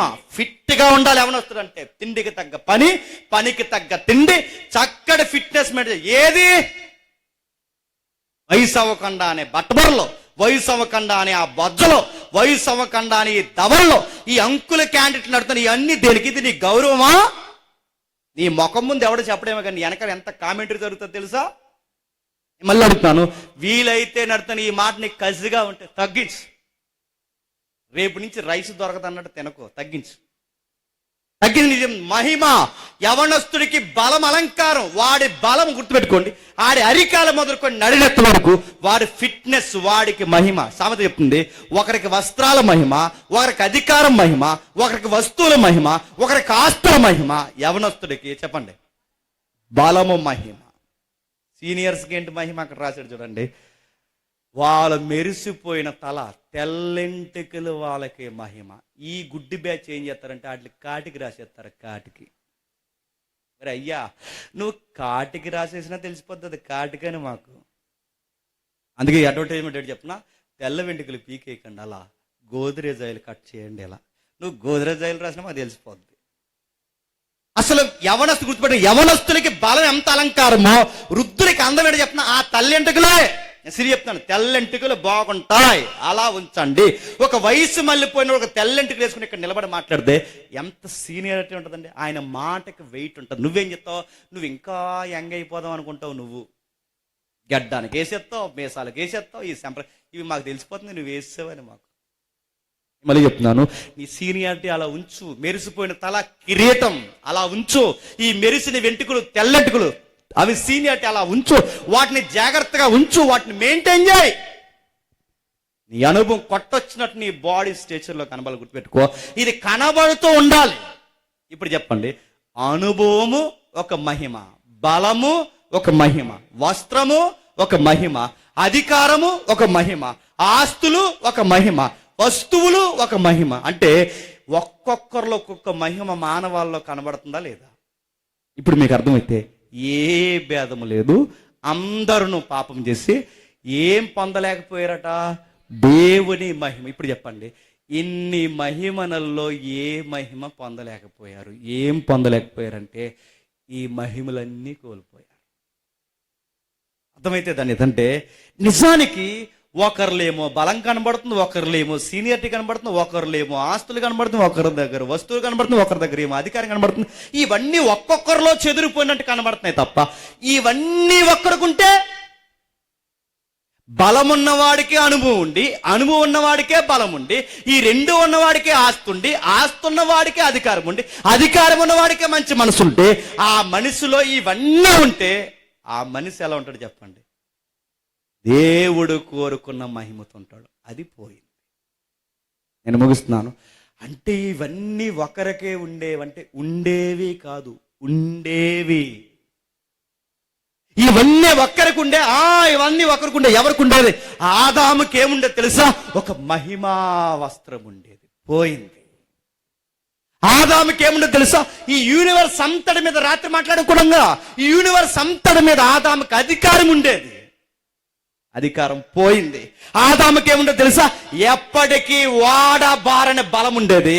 ఆ బలం ఏమైంది చెప్పండి? పోయింది, సావు వచ్చింది. ఆదాముకి జ్వరం లేదు, ఆదాముకు రంప లేదు, ఆదాముకి తప్పు చేయకమునుపు వయసు అయిపోవడం లేదు, ఆదాము తప్పు చేయకమునుపు చర్మం ఊగిపోవడం లేదు, ఆదాముకి ఆకలి లేదు, ఆదాముకి చావు లేదు, ఆదాముకి ఏ బెంగా బెడదు లేదు, ఎండ కాస్తే భయం లేదు, వాన కురిస్తే భయం లేదు, చలికి వణిగిపోయే భయం లేదు. ఏంటి ఆ ఫిట్నెస్ అంటే? అది దేవుడిచ్చిన బలం. ఆ బలం ఆదాము దగ్గర ఏమేం చెప్పండి? పోయింది. ఆదాము వస్త్రాన్ని పోగొట్టాడు, ఆదాము అధికారాన్ని పోగొట్టాడు, ఆదాము బలాన్ని పోగొట్టాడు. ఆదాము ఏం పోగొట్టాడు చెప్తున్నా? అనుభవాన్ని పోగొట్టాడు. ఆదాముకి ఏం అనుభవం ఉండేది తెలుసా?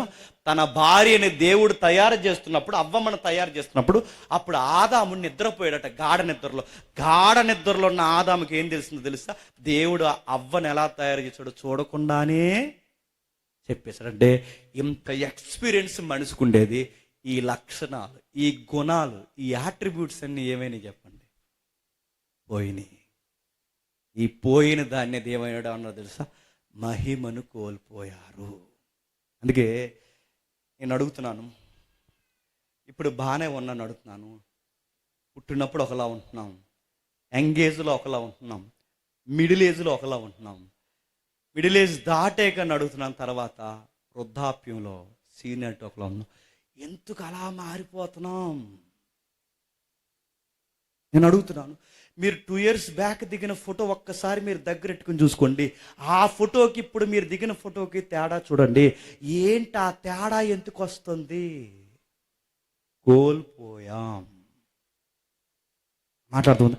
ఎక్కడికో జర్నీ చేస్తున్నాం. ఎక్కడికి జర్నీ చేస్తున్నాం అంటే చిన్నప్పుడు ఉన్నప్పుడు మధ్యలో లేవు, మధ్యలో ఉన్నప్పుడు ఇప్పుడు లేవు, రేపు ఉండబో. ఇవన్నీ అంటే ఏదో మారిపోతున్నట్టు మన బాడీలో కనబట్టలేదా? ఎలాంటి పరిస్థితికి వచ్చింది తెలుసా? తిండికి ఏడుస్తున్నాం, బట్టకి ఏడుస్తున్నాం, నీడకి ఏడుస్తున్నాం. గట్టిగా వర్షాలు ఒక వారం రోజులుంటే రొంపల జ్వరాలతో ఏడుస్తాం, గట్టిగా ఎండగాస్తే వడదెబ్బకి ఎగిరిపోతాం, గట్టిగా చలేస్తే చలికి చచ్చిపోతాం. నడుతాం. దేనికి బతుకుతామండి మనం? దేనికి బతకం మనం. చలున్నా తట్టుకోలేం, వర్షమున్నా తట్టుకోలేం, ఎండున్నా తట్టుకోలేం, అన్నం ఎక్కువైనా తట్టుకోలేం, అన్నం తక్కువైనా తట్టుకోలేం. రోజుకి 70 వీడియోలు చెప్తున్నారండి ఆ సోషల్ మీడియా. ఒకడేమో తినమంటాడు, ఇంకొకడేమో తినొద్దంటాడు, ఇంకొకడేమో అది తినమంటాడు, ఇంకొకడేమో ఇది వద్దంటాడు. నన్ను ఒక్కడ తినగా చెప్పడండి. మీరు చూస్తున్నారు లేదు వీడియోలు? ఒకడు ఇది చెప్తాడు, అది చెప్తాడు, ఏం తినడుతున్నాడు. నడుతూ తింటే ఒక గొడవ చెప్పండి, తినకపోతే ఒక గొడవ, నిద్రపోతే ఒక గొడవ, ఎక్కువ నిద్రపోతే ఒక గొడవ, నిద్రపోకపోతే ఒక గొడవ. నిద్రపోకపోతే వచ్చే జబ్బులు వేరు, ఎక్కువ నిద్రపోతే వచ్చే జబ్బులు వేరునట్టు. ఏమైనా బాగుందండి మన సిస్టం? నేను అడుగుతున్నాను, 7 గంటలకల్లా తినేస్తే ఒక గొడవ, 7 తర్వాత తింటే మరో గొడవ. ఇదేంటండి? ఏం బాగుందండి మన లైఫ్ చెప్పండి. డాక్టర్ గారు చెప్పారట ఏమని, అదిగో ఆ చేపలో పెరుగన్నం తినకండి అంట. తింటే తినకూడదంట. చేపలు పెరుగన్నం తినొద్దు అంటాడు, కూర ఈ కూర వేసుకుని తినొద్దు అంటాడు. మరి మేము ఏం తినాలి అడుగుతాను. ఒకడేమో తినమంటాడు, ఒకడు తినొద్దు అంటాడు. ఇలాంటి బతుకు మనకు ఎందుకు వచ్చిందంటే అక్కడ డిస్టర్బెన్స్ అయింది. ఇమేజ్ కోల్పోయాం. ఎక్కడ? ఆదాము హవ్వ. అసలు మన ఫుడ్ ఏంటో చెప్పనా, జీవవృక్ష ఫలాలు తినే బతికేవాళ్ళం. మన స్థితి ఏంటో చెప్పనా, చావు లేని జీవితం జీవించేవాళ్ళం. మన స్థితి ఏంటో చెప్పనా, మహిమా వస్త్రం ధరించుకుని ఉండేవాళ్ళం. మన స్థితి ఏంటో తెలుసా, మంచి ప్రేమ అనురాగాలతో ఉండేవాళ్ళం. అది పోయింది. దీన్ని చెబుతున్నాడు పౌలు గారు ఏమని, ఏ భేదము లేదు, అందరూ పాపము చేసి చెప్పండి దేవుడు అనుగ్రహించు మహిమను పొందలేకపోయారు. ఇప్పుడు అడుగుతున్నాను, పొందలేని దాన్ని ఇప్పుడు మనం పొందుకోవాలంటే అది ఎట్లా వస్తుంది? కాదు. అది ఎట్లా వస్తుంది, ఎలా వస్తుంది? వచ్చే అంటే వచ్చేస్తాదా? ఆత్మీయంగా గుర్తుపెట్టండి, మానసికంగా, శారీరకంగా, అన్ని విధాలుగా దేవుని ఎదుట మనం తప్పు చేస్తాం. తప్పు చేసిన మనం మళ్ళీ ఆయన ఎదుట ఆ జీవితాన్ని పొందుకోవాలి అంటే మళ్ళీ ఆ జీవవృక్షం కావాలి. ఆ మిస్ అయిపోయిన జీవవృక్షం ఎవరిస్తారు? మొదటి ఆదాము చెడగొట్టాడు. ఆ ఆదాము చెడగొట్టింది మన ఒరిజినల్ లైఫ్ ఏంటో చూపించడానికి దేవుడే కడపటి ఆదాముగా భూమి మీదకి రావాల్సి వచ్చింది. ఆ ఆదాము ఏం చూపించాడు తెలుసా? ఆ కడపటి ఆదాము ఏం చూపించాడు తెలుసా? ఆయన మరణించి తిరిగి లేచిన తర్వాత ఇలా చూపించాడంటే, ఏమని చూపించాడంటే, ఇదిగో ఆయన శిష్యులు మరణించి తిరిగి లేచిన వెంటనే శిష్యులు చూస్తుండగా మూయబడిన తలుపులు మూయబడి ఉండగా లోపలికి వెళ్ళాడంట. మూయబడిన గోడలు మూయబడి ఉండగా బయటకు వచ్చాడంటే ఆయన తిరిగి లేచిన తర్వాత ఎంత వింతగా కనబడుతున్నాడు. కనబడిన వెంటనే పరలోకానికి వెళ్తున్నాడు, అక్కడ కనబడిన వెంటనే మళ్ళీ భూలోకానికి వస్తున్నాడు, అదృశ్యంగా కనబడుతున్నాడు, దృశ్యంలోకి వెళుతున్నాడు, వస్తున్నాడు, పోతున్నాడు. ఏంటి ఆ లైఫ్ అంటే దేవుడు ఏమన్నా తెలుసా, మీరు మిస్ అయిపోయిన లైఫ్ చెప్పండి, ఇదే మీరు కోల్పోయారు. అంటే ఈ పదార్థానికి విరిక్కిపోయిన మనం, ఇక్కడ చావులకి ఏడుస్తున్న మనం, మన లైఫ్ ఎలా ఉంటుందంటే యేసుప్రభు తిరిగి లేచాడే, ఆ తిరిగి లేచిన జీవితమే మన ఒరిజినాలిటీ. ఆ ఒరిజినాలిటీ మనకు రావాలి అంటే బైబిల్ ఏమని చెప్పనా, మళ్ళీ ఆ ఆదాము దగ్గర పోయిన ఆ ఒరిజినాలిటీ మళ్ళీ ఈ ఆదాము తెచ్చాడు కనుక ఈ ఆదాముని అందు ఎవరు విశ్వసిస్తారో చెప్పండి, మళ్ళీ వాళ్ళకి కోల్పోయిన జీవితం చెప్పండి అనుగ్రహిస్తాడు. అందుకు యేసు ప్రభువుని నమ్మాలి. నేను అడుగుతున్నాను, యేసుక్రీస్తునందుకు నమ్మాలంటే నమ్మాలి. నమ్మకపోతే ఏమవుద్ది అంటే అడుగుతున్నాను, ఘరానాగా నరకనపోతుంది. ఎందుకంటే మనం కాన్షియస్ మిస్ అయిపోయాం, మనస్సాక్షి వ్యతిరేకమైన తప్పులు చేస్తున్నాం, గుర్తింపు కోల్పోయాం, అమర్త్యాక అలవాటు పడిపోయాం, ఇమేజ్ కోల్పోయాం, మసక బారిపోయాం. వీటన్నిటికీ మనకు వచ్చే పనిష్మెంట్ ఏంటంటే నరకానికి దాతృత్వం అవుతాం. ఆ నరకానికి పోయే మనం నరకానికి పోకుండా మళ్ళీ మనం పాపంలో పడకుండా బయటికి తప్పింపబడాలి అంటే దేవుని చట్ట ప్రకారం గుర్తుపెట్టుకోండి, ఆ పాపం వల్ల వచ్చిన జీతం చెప్పండి మరణం పోవాలి. ఆ మరణం పోవాలి అంటే పాపం పోవాలి. ఆ పాపం పోతే కానీ ఆ పాపం వల్ల వచ్చిన ఈ కాన్సిక్వెన్స్ ఏదైతే ఉందో, ఈ భయంకరమైన ఇబ్బందికరమైన పరిస్థితులు ఏవైతే ఉన్నాయో ఇవన్నీ పోవాలంటే సిన్ ఆగిపోవాలి, పాపం ఆగిపోవాలి. పాపం ఆగాలంటే ఎలా ఆగుతుంది? ఆగిపో అంటే ఆగిపోదు. పాపం ఆగాలంటే పాపానికి రుణం చెల్లించాలి. రుణం. ఏ రుణం చెల్లించాలి? ఏ రుణం చెల్లించాలి తెలుసా? నీ చేతులతో తప్పు చేసుకోవడానికి నీ చేతులతో పడాల్సిన శిక్ష ఆ చేతులకు పడాలి. నా కాళ్ళు మంచివి కాదు, నా కాళ్ళు మంచివి కాదు, నా హృదయం మంచిది కాదు, నడినెత్తి మొదలుకొని అరికాల వరకు మనకి ఏ మంచి లేదు. నిలువెల్లా మనం దెబ్బలు తినవలసిన వారు. దెబ్బలు తినే మనం దెబ్బ తినకుండా బ్రతికి ఒక మహిమా జీవితంలోకి వెళ్ళాలంటే దేవుని చట్టం, దేవుని న్యాయం చెబుతుంది మన పక్షాన ఎవరో పనిష్మెంట్ తినాలి. ఎవరు తింటారు? నువ్వు తింటావా? మనం ఎవరైనా తింటాం. ఎందుకంటే ఒకరు పనిష్మెంట్ ఒకరు తినడానికి, నీ పనిష్మెంట్ నీకుంది, నా పనిష్మెంట్ నాకుంది. ఏ భేదం లేదు, అందరం పాపాత్ములు. అయితే నా పాపాలని పక్కోడు తీయలేదు, ఎందుకంటే ఆడి పాపాలు ఆడుకున్నాయి, ఆడి పాపాలు నేను తీయలేదు, నా పాపాలు నాకున్నాయి. నా పాపాలు నీ పాపాలకి శిక్ష అనుభవించాలి అంటే పాపం లేని ఒక మనిషి కావాలి. ఏ మనిషి ఉన్నాడు చెప్పండి? అందుకే పాపం లేనాడు ఏ మనిషి లేడు కనుక దేవుడే మనిషిగా పాపం లేనివాడిగా భూమి మీదకి చెప్పండి రావాల్సి వచ్చింది. ఆ వచ్చిన ఆయన పేరు నజరైడైన యేసు. అందుకు వచ్చాడు ఆయన. వచ్చి ఏం చేస్తాడు? నీకు పడాల్సిన శిక్షణన్నిటిని ఆయన మోస్తాడు. నీకు నాకు పడాల్సిన శిక్షణ అంతా ఆయన మోసి ఆయన మోసి ఏమన్నాడంటే నా మహిమను చెప్పండి మీకు ఇస్తాడు. ఎప్పుడు ఇస్తా ప్రభు అంటే మొదటి రాకళ్ళు వచ్చినప్పుడు మరణాన్ని తీసేశాడు, క్షమించండి, మొదటి రాకళ్ళు వచ్చినప్పుడు పాపాన్ని తీసేశాడు. రెండవ రాకళ్ళు ఆయన విశ్వాసం ఉంచి మరణించిన వారిని తమ తమ వరుసల్లో చెప్పండి తిరిగి లేపుతాడు. ఈ చనిపోయిన తల్లిని బట్టి కుటుంబానికి నేను ఇస్తున్న గ్యారంటీ ఏంటంటే, నేను చెప్పే ధైర్యం కలిగిన మాట, యేసు ప్రభు రెండో రాకల్లో వస్తే మీకు అర్థమైతే ఆ కుటుంబానికి ధైర్యం చెప్పేలాగా మీరు ఆమేనని చెప్పండి. చివరిలో యేసు ప్రభు రెండో రాక మేఘాల మీద అలా జరుగుతూ వస్తే, ఆ యేసు ప్రభు మేఘాల మీద అలా వస్తున్నప్పుడు ఈ రెండు కళ్ళు, ఈ ఊర్లో ఉన్న ప్రజలు, ఈ చర్చిలో ఉన్న ప్రజలు ఈ రెండు కళ్ళుతో యేసు ప్రభునే కదా అని చూసేటప్పుడు మరి ఎవరిని చూస్తామంటే మేఘాల మీద ఇంకెవరిని చూస్తాం చెప్పినా దశలోనికి పత్రికలు ఉంటుంది, మనకన్నా నిద్రించిన వారిని కూడా ఎంటబెట్టుకుని రెండవ రాకళ్ళు వస్తాడు. అంటే ఈ తల్లిని యేసు ప్రభుతో పాటు రెండవ రాకళ్ళు ఈ కుటుంబం త్వరలోనే చూడబోతోంది. ఆమేన్. ఇలా ఖచ్చితంగా చూస్తారు. అందుకే పౌలు ఏమంటాడంటే ఆ దశలోనికి పత్రికలో, ఈ మాట చేత ఒకడు ఆదరించుకోండి. ఇప్పుడు చెప్తున్నాను, ఈ కుటుంబం ఎందుకు ఈ సభ పెట్టిందంటే వాళ్ళకి ఒక ఆదరణ. ఈ కుటుంబం ఎందుకు ఈ సభ పెట్టిందంటే వాళ్ళకి ఒక ధైర్యం. ఏంటి ఆ ధైర్యం అంటే, క్రీస్తునందు నిద్రించిన వారిని దేవుడు త్వరలోనే తమ తమ వారసుల్లో చెప్పండి తిరిగి లేబోతున్నాడు. ఆదాము తెచ్చిన మరణాన్ని క్రీస్తు బంధించేశాడు. ఆదాము తెచ్చిన పాపాన్ని మొదటి రాకడలో సిలివేశాడు. ఆయన రెండవ రాకడలో పూర్తిగా మరణాన్ని తీసేస్తాడు. ఆ మరణం తీసిన తర్వాత ఆ రోజు మళ్ళీ ఆ గ్లోరీ లైఫ్ మనకు రాబోతుందంట. ఎలా ఉంటుంది ఆ లైఫ్? ఆయా ఏదైనా తోటలో ఎలా ఉండేదో అలాగే ఉండబోతుందంట. ఎక్కడుందో ఒక్కసారి తీయని ముగిద్దాం. ప్రకటన గ్రంథము ముగిద్దాం. ప్రకటన గ్రంథము 7వ అధ్యాయం. ప్రకటన గ్రంథము 7వ అధ్యాయం.